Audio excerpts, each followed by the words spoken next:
Good morning. This is Tim Ridley Show. Back again. Michael Burns in for this last half hour. And my special guest this morning is Hope Zvara, who is the CEO of Mother Trucker Yoga, a company devoted to improving drivers' fitness and wellness standards. I hope you and I have the same goals in life. This is a big thing.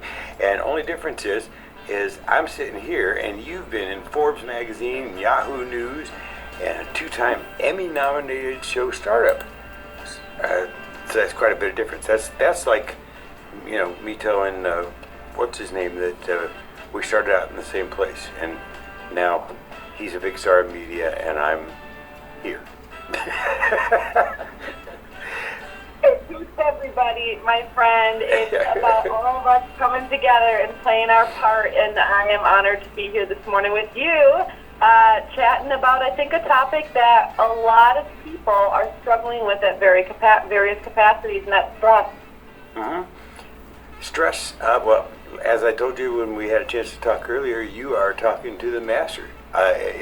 We're sitting here, I'm the CFO of Radio Nemo, and it is tax day, and I'm all done. I'm all done, but that doesn't mean that I'm comfortable yet. I think there's a period of about 2 months where you just kind of don't breathe.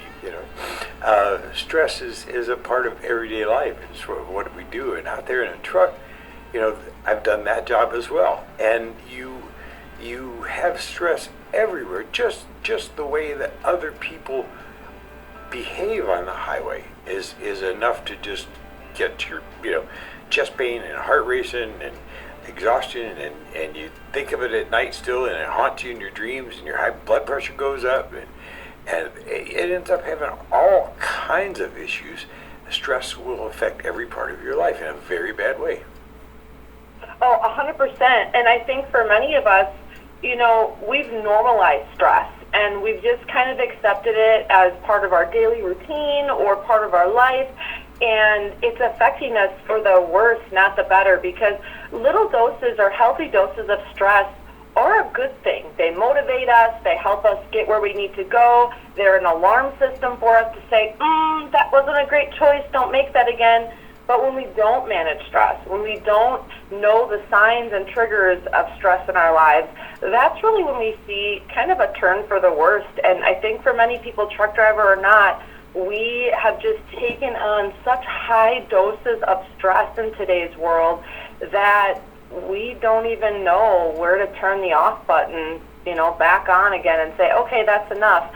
And that's what I want to talk about today, because when I learned that there were different types of stress, that really helped me identify kind of what's going on and the different types of stress in my life that I could make changes. Because I don't know about you, Michael, but when I was getting stressed all the time, and I still get stressed, I was just overwhelmed, and I just kind of froze, and I just kind of was like, my life sucks, oh my gosh. And then I just kind of felt this wanting to just say, I'm done. I'm done with everything, stop everything in my life. I kind of felt frozen, and my health, my physical health, was also taking a turn for the worst. And a lot of times that can be stress-related. And so there's 4 types of stress. And the first type of stress that I want to talk about is called acute stress.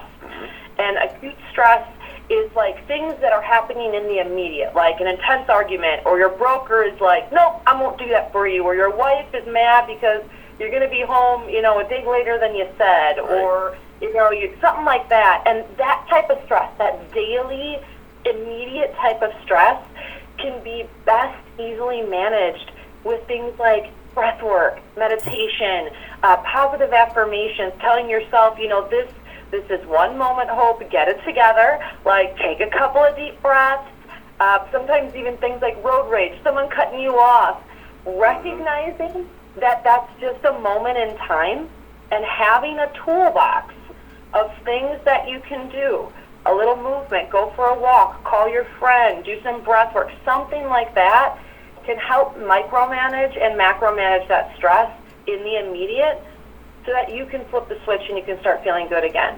The key here is recognizing that you have ways to manage it instead of just saying, oh, it's because I'm a truck driver. Oh, it's because I, have 5 kids. Oh, it's because of this. And I don't know about you, Michael, but I hear that a lot. I've said that a lot, where we just kind of have excuses for the stress we have in our lives. Right. And then we take no effort to change it. That's the key here. Oh, well, and I'll confess, because I'm an addict. I'm a stress addict. Recently, I had to have some spinal surgery done, and, it was my chance to actually lay back and relax. I was in one of those hospitals that has the physical therapy and the boarding kind of built into it during the recovery and so forth.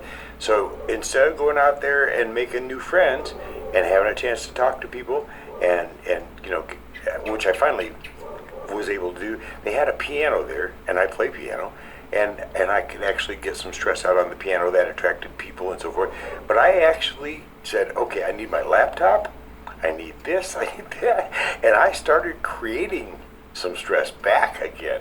I didn't know what to do without it. It was like coffee and cigars. I don't know what to do without it. Well, and so many of us, it's almost like we're addicted to it. Like you said, it becomes so normal for our lives that we don't even recognize how life could be. I have a family member, and it's just like things get better in this person's life, and it's almost like they self-sabotage, Yes. and they like bring horrible jerks back into their life. They make it harder for themselves because deep down, maybe they feel like they don't deserve happiness, which is the next type of stress, Sure. which is episodic stress. This is acute stress. This is like you have a deep anxiety or a deep worry that something will always be, going to happen that's bad. You don't deserve good things in your life. You're feeling anxious all the time, depressed, and you might not always know why. You always assume the worst in things. This is kind of like a deep embedded stress. This isn't like, my boss is a jerk or that guy cut me off and it's just like one moment in time. This is like something you've been carrying along for a really long time. And if you feel like, wow, Hope, that might be, kind of the source of my stress, this is really when I am a super big advocate for getting mental health help. And so whether that's like telehealth, or that's a therapist, or that's confiding deeply in a friend that maybe you're not okay, and recognizing that and getting the necessary support that you need to, because I've said on the show before with Tim, I'm a recovering addict. I struggled with food and drugs and alcohol for many years, and managing depression and anxiety. And this wasn't something I could just say, tomorrow morning I'm going to wake up and be fine. Tried that for a lot of years. It didn't work so well, Michael. Yeah. I needed support. I needed real help to help me get out of that hole that I was in. And if you feel like, wow, I'm in a hole, I feel that way, that might be the time to turn the page in your book and say, okay, I need someone to help me mentally change my mindset, because I'm seeing the world this way, different than, one moment in time, that guy's a jerk, those types of things. And I believe so many people in life right now are suffering in silence because they don't want people to know that how bad it is or what happened to them. And there's no shame in that. It took me a long time to be okay with my past. And I'm empowered in the fact that, man, I shouldn't be here. I shouldn't have survived. Like, bad stuff should have taken me out, but it didn't. And I believe the same could be true for people today also that are listening. Sure. And you, in the little time that I've known you, I already know you're a type A personality, and I share that with you. Yeah. No, you have to be, because all you have to do is you look at your accomplishments and okay, me or somebody around me was driven to do this. But what I wanted to get to was we talk about this subject today has been what you go back and tell your younger self, and we've been touching on the subject of ignorance, and not stupidity, but ignorance, big difference. And when you look at this, people who, for instance, the Cleveland Clinic, Johns Hopkins University, Drexel Medical School, and so forth, they've proven over and over and over again that it's natural and normal to be stressed sometimes. As you say, it can be actually a benefit, kind of like a chance to get that adrenaline out of there, as long as you have a toolbox to help you manage it and come back down. But long-term chronic stress has horrible health indications, all the way from, you know, everything in your body breaking to some believe cancers. Yeah, which is the third type of stress. You are on point, which is chronic stress. Mm-hmm. This is mental fatigue. This is burnout, and stress and burnout are not the same. Right. Burnout, like real burnout, is like your body is literally burnt. Like, think about walking into a fire, and it is like your skin is burnt to a crisp. You know, you're not feeling so hot after that. Right. Here's the thing I want everyone listening to understand. Stress, chronic stress, this deep level of stress can trigger illness. There is a stat that 90% of all illness is stress-related. Things like high blood pressure, cardiovascular disease, heart disease, like the list goes on. Those are brought on by stress. Right. Unmanaged. What maybe started out as a daily thing, then maybe, you know, kind of became more constant. Then we said, oh, it's because I'm this, or oh, that's not a big deal. And time has gone on, and now we have these mysterious illnesses that we can't figure out where they came from. There's no real connection to our history. Our genetics don't say, oh, that, you know, runs in our family, all that stuff we hear all the time. Like, this is I believe our body has a natural alarm system, Michael. Mm-hmm. And it's telling us, Yep. like, hey, you need to listen to this, hey, you need to listen to this, hey, stop doing that, and it gets louder and louder and louder, and eventually the alarm system just cracks. Yeah, mine's been going off for years. and you know, Hope, you bring up something, and it brought something to mind to me, because we talk about stress, and we need to take a break here in just a second, but before we do, I just want to throw this out, because it's a point that you can elaborate on much, much better than I can. When we look at the world around us, and you deal with everybody from truck drivers through Mother Trucker Yoga, and you have other people that you deal with on a regular basis, you know, a trucker may look at a CEO of a company and say, well, that guy doesn't have any stress. You know, he makes $10 million a year. He gets a $5 million bonus. A chauffeur picks him up in the morning. That's not stress, you know. And then that same CEO look at a trucker and go, well, he doesn't have any stress in his life. He just, you know, drives down the road and keeps it between the lines and looks out the windshield. And that lack of appreciation that this is something that we share as human beings at every level. Mm-hmm. Perspective. Yeah, get your perspective on, because it is, you're not alone. You're not alone, and the stresses that you feel as a driver, you are not alone, and they may translate into something else somewhere else, but it really is truly the same, and that stress that the CEO of a company feels is very, very, very closely related to the same stress that a trucker or a dumb radio personality or any, you know, whatever. Yeah. It looks different on the outside sometimes, depending on, you know, your life circumstances and, you know, how it is you go about it your day, who you're surrounded with. But at the core, it often is coming from the same places, mm-hmm. or it's creating the same things. You know, we talk about this in the world, you know, we all look different. Well, how we manage stress, how stress comes on, how stress looks in our lives often makes physically look different, but it's often coming from the same place. Annoying people in our lives, you know, high workload, inability to manage emotions, and some people hide it better than others. Mm-hmm. Some people are very, you know, physical on the forefront versus others not being. But I agree, Michael. I think at the end of the day, we're all just trying to figure out this thing called life. Yeah, doing the best we can. And on one of my favorite sayings, let's take a quick break. Let's come back and let's spend the last remaining minutes we have with you driving, giving the drivers some tools. We all understand tools. All right? We'll be right back.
Tim Ridley Show. Hope Zvara is my special guest.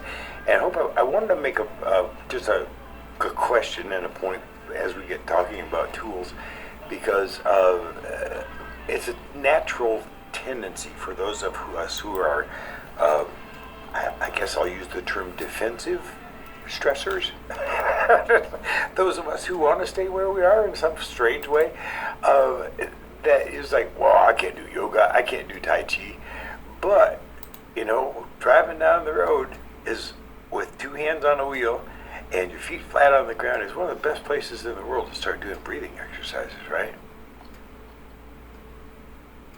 Hope, are you with me? Okay. Did we lose Hope? Can you hear me? There you are. Okay. Yay! That was stressing me out, Michael. I don't know about you, but I have the mute button on my phone is right exactly where my cheekbone is. I love it. Well, this is so timely that you said that. Man, you are on point. We are in sync today. The last type of stress is emotional stress.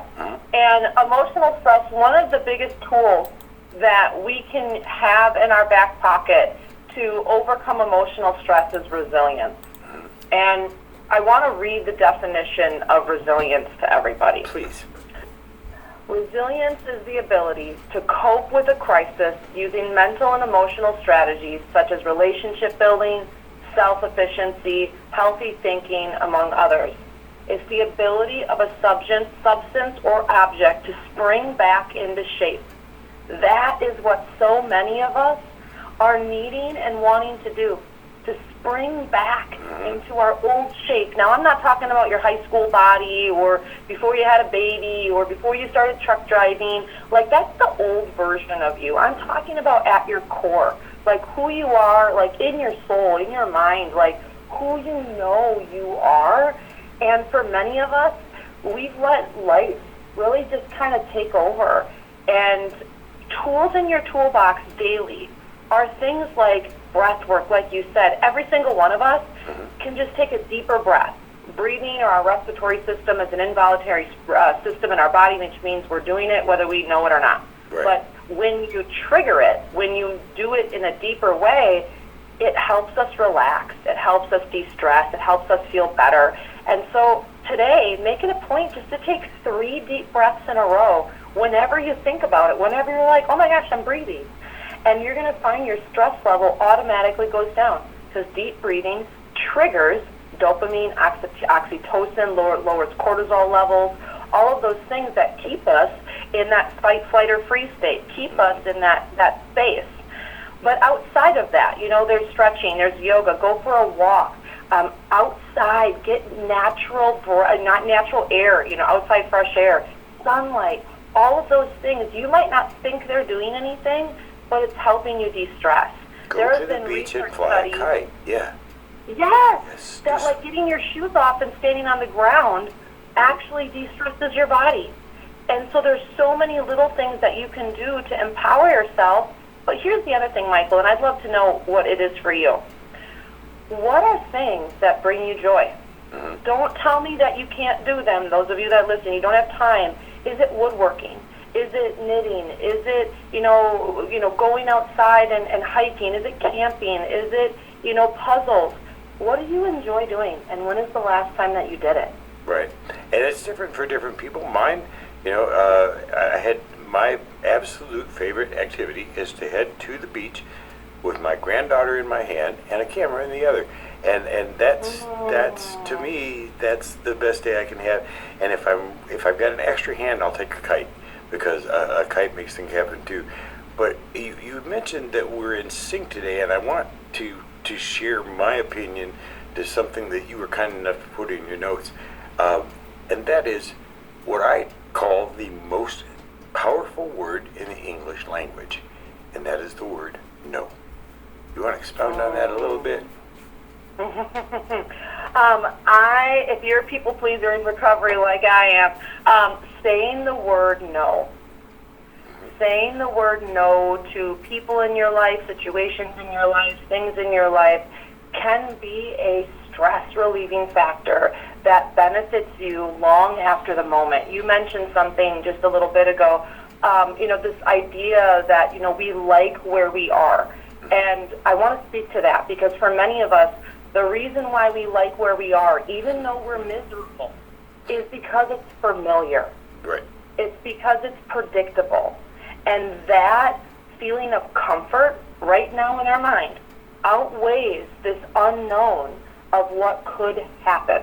Like, this is why I didn't get help for years, because it was so overwhelming to think about what that would look like, that life, that process, what people would think, that I was like, I'm just going to stay here, because even though I hate it, it's familiar, and I know exactly what I'm going to get, even though it's not what I want. And I want to tell you all, there is a life on the other side of this heavy stress that you're living with, and you have to be resilient. You have to feel like, there is more for me. There are people in my life that need me. And the next time you feel like that, I want you to remember stop, S-T-O-P. Mm-hmm. Stop what you're doing. Press the pause button on your thoughts and actions, like literally kind of freeze in place. Take a few deep breaths. Center yourself. Like, think about being right where you are. Feel your feet on the ground, your hands on the steering wheel, wherever it is you are. Oh, observe what's going on in your body. Notice what you're feeling. Oh, I feel numb, or my back hurts, or my mind is buzzing, or whatever it is. And then P, proceed. Proceed with whatever you're doing, making a very conscious and intentional choice to incorporate what you just learned here today and go, how can I take this step forward a little bit different? Yeah. Even if that's a micro baby step, so many of us have given away our power to change the course of our lives, no matter how small or how large. And I want to remind you all that you are in the driver's seat, pun intended, of your life. And to manage stress, you got to say no to the people that you need to say no to, yes to the things that bring you joy, and remember in the moment, a few deep breaths might be all that you need to change the course for the day. Right, and I hope, thank you so much, because we've got about 30 seconds left here, and I want to just throw into, offer up something. You will develop your own tools as well. I have one that I developed. I carry a legal pad with me. I start every day with a legal pad, write down everything that I've got to do on it, take the thing that I want to do the very least and move that to the top of the list. Once I got that one done, it's gravy. Love it. I love it. Hope, thank you so much. Hope Zvara, from the CEO of Mother Trucker Yoga. Michael Burns on this wonderful Tuesday morning. And we will be back with the Dave Nemo Show in just about 6 minutes.